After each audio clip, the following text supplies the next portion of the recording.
Palakkad Nallepilly government സ്കൂളിലെ Christmas ആഘോഷങ്ങൾക്ക് നേരെ ഭീഷണി ഉയർത്തിയ സംഘത്തിനെതിരെ കർശന നടപടി വേണമെന്ന ആവശ്യവുമായി കേന്ദ്രമന്ത്രി ജോർജ് കുര്യൻ. എന്നാൽ സംഘപരിവാർ സംഘടനയായ VHP പ്രവർത്തകർക്കെതിരെ സംഘടനാ നടപടി സ്വീകരിക്കുവാൻ ആവശ്യപ്പെടുമോ എന്ന ചോദ്യത്തിൽ നിന്നും കേന്ദ്രമന്ത്രി ഒഴിഞ്ഞുമാറി. ഭീഷണി ഉയർത്തിയ സംഘങ്ങൾക്ക് നേരെ നടപടി സ്വീകരിച്ച സംസ്ഥാന സർക്കാരിനെ അഭിനന്ദിക്കാനും കേന്ദ്രമന്ത്രി മറന്നില്ല. ഇനി ഒരിക്കലും ആവർത്തിക്കാത്ത തരത്തിൽ ഇത്തരം ആളുകൾക്കെതിരെ കർശന നടപടി സ്വീകരിക്കുവാൻ സംസ്ഥാന സർക്കാർ തയ്യാറാകണമെന്ന് അദ്ദേഹം ആവശ്യപ്പെട്ടു. സ്കൂളുകളിൽ ക്രിസ്മസ് ആഘോഷം സംഘടിപ്പിക്കാൻ അനുമതി നൽകിയ സംസ്ഥാന സർക്കാരിനെ കേന്ദ്രമന്ത്രി ജോർജ് കുര്യൻ അഭിനന്ദിക്കുകയും ചെയ്തു. ഇതുപോലെ നബിദിനവും ശ്രീകൃഷ്ണ ജയന്തിയും ആഘോഷിക്കാനുള്ള അനുമതി കൂടി സംസ്ഥാന സർക്കാർ നൽകണം. എല്ലാ മതങ്ങളെക്കുറിച്ച് അറിയാനും മനസ്സിലാക്കാനുമുള്ള ഒരു നല്ല അവസരമായി ഇത് മാറുമെന്നും അദ്ദേഹം ഡൽഹിയിലെ വസതിയിൽ നടത്തിയ വാർത്താ സമ്മേളനത്തിൽ ചൂണ്ടിക്കാട്ടി. കേന്ദ്രമന്ത്രിയുടെ വാക്കുകളിലേക്ക്. അതിനെ ഞാൻ ശക്തമായിട്ട് അപലപിക്കുന്നു. ഒരിക്കലും അത് ആവർത്തിക്കാൻ പാടില്ലാത്ത രീതിയിൽ നിയമ നടപടി എടുക്കണമെന്ന് കേരള സർക്കാരിനോട് അഭ്യർത്ഥിക്കുന്നു. കേരള സർക്കാർ എടുത്ത നിയമ നടപടിയെ സപ്പോർട്ട് ചെയ്യും. അതുപോലെ തന്നെ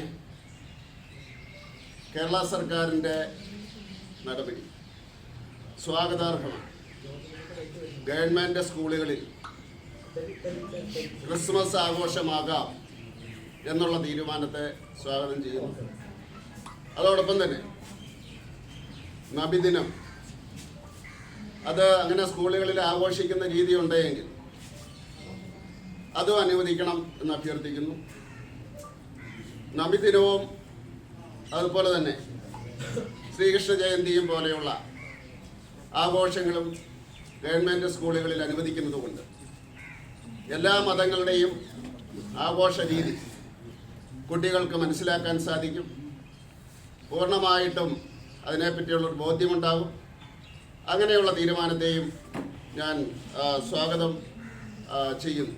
കാരണം നമ്മുടെ സംസ്കാരത്തിൻ്റെ ഭാഗമായിട്ടുള്ള എല്ലാ മതവിശ്വാസങ്ങളും ആചാരങ്ങളും ആഘോഷങ്ങളും ഇന്ത്യൻ സംസ്കാരത്തെ ഉൾക്കൊള്ളുന്ന രീതിയിലാണ് നമ്മുടെ നാട്ടിൽ നടക്കുന്നത്. അതിനെയും ഞാൻ സ്വാഗതം ചെയ്യുക. യൂത്ത് കോൺഗ്രസും അതുപോലെ തന്നെ DYFI അവർ കരോൾ നടത്തുന്നത് സ്വാഗതാർഹമാണ്. കാരണം 2014 മെയ് മാസം 16-ാം തീയതി ഇടുക്കി ബിഷപ്പ് ഹൗസിലേക്ക് ബോംബെറിഞ്ഞത് യൂത്ത് കോൺഗ്രസ്സുകാരാണ്. അതുകൊണ്ട് തീർച്ചയായിട്ടും യൂത്ത് കോൺഗ്രസ്സുകാർ കരോൾ നടത്തി പരിഹാരം ഇപ്പോഴെങ്കിലും ചെയ്യുന്നത് നല്ലതാണ്. അത് FIR 170 214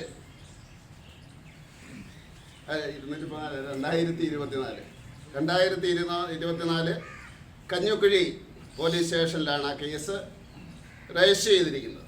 അതിലെ പ്രതികൾ ജോർജ് തൊട്ടിയിൽ മുതലായിട്ടുള്ള 3 യൂത്ത് കോൺഗ്രസിൻ്റെ ഭാരവാഹികളാണ്. DYFIക്കാരെ സ്വാഗതം ചെയ്യുകയാണ്. കാരണം ഞാൻ മൈനോറിറ്റി കമ്മീഷൻ്റെ വൈസ് ചെയർമാനായിരുന്ന അവസരത്തിൽ കോട്ടയത്തെ പാത്താമുട്ടത്ത് സെൻറ്റ് പോൾ ആംഗ്ലിക്കൻ ചർച്ചിൽ 2018 23-ാം തീയതി കരോൾ സംഘത്തെ ആക്രമിച്ച് DYFIയുടെ പ്രവർത്തകർ അവരെ 2018 ഞാൻ നോട്ടീസ് അയച്ച എൻ്റെ രേഖയുണ്ട്. 2018 ഡിസംബർ മാസം 23-ാം തീയതി പെൺകുട്ടികൾ ഉൾപ്പെടെയുള്ള 25ഓളം ആൾക്കാരെ മർദ്ദിച്ച് അവർക്ക് പരിക്കൊക്കെ ഏറ്റിട്ടുണ്ട്. അന്ന് ഫോട്ടോ ഒക്കെ ഇതിൻ്റെ അകത്തുണ്ട്, പത്രത്തിൽ വന്ന് ഞാൻ അത് അയച്ചു കൊടുത്താണ്. അതിൻ്റെ അടിസ്ഥാനത്തിൽ 13 ദിവസം 2019 ജനുവരി മാസം 6-ാം തീയതിയാണ് അവരെ പുറത്തു വിടുന്നത്. ഞാനന്ന് DGPക്ക് അയച്ചതിൻ്റെ കോപ്പി എൻ്റെ കയ്യിലുണ്ട്. അതിനുശേഷം ചർച്ചയൊക്കെ നടത്തി, വലിയ സമരങ്ങളും അതുപോലെയുള്ള ആൾക്കാരുമായിട്ടൊക്കെ ചർച്ച നടത്തിയതിൻ്റെ അടിസ്ഥാനത്തിൽ 2019 ജൂൺ മാസം 6-ാം തീയതി ആ വീട്ടിൽ, ആ പള്ളിയിൽ നിന്ന്, പള്ളിയിൽ ഇത്രയും 13 ദിവസം വരെ അവിടെ അടച്ചവിടെ ഇരിക്കുകയാണ്.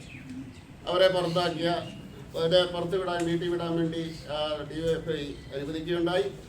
അപ്പോൾ അതുകൊണ്ട് തീർച്ചയായിട്ടും അതിൻ്റെ പ്രായശ്ചിത്തം ഇവിടെ കരോളായിട്ട് DYFI ആചരിക്കുന്നതിന് അല്ലെ ആഘോഷിക്കുന്നതിനും ഞാൻ സ്വാഗതം ചെയ്യുന്നു. തീർച്ചയായിട്ടും ഇങ്ങനെയുള്ള കാര്യങ്ങൾ ആര് ചെയ്താലും അത് അംഗീകരിക്കാൻ പറ്റില്ല. ശക്തമായിട്ടുള്ള നടപടിയെടുക്കണം. അത് ആണ് എൻ്റെ അഭിപ്രായം. കേന്ദ്ര ന്യൂനപക്ഷ സഹമന്ത്രി എന്നുള്ള രീതിയിൽ എൻ്റെ അഭിപ്രായം അതാണ്.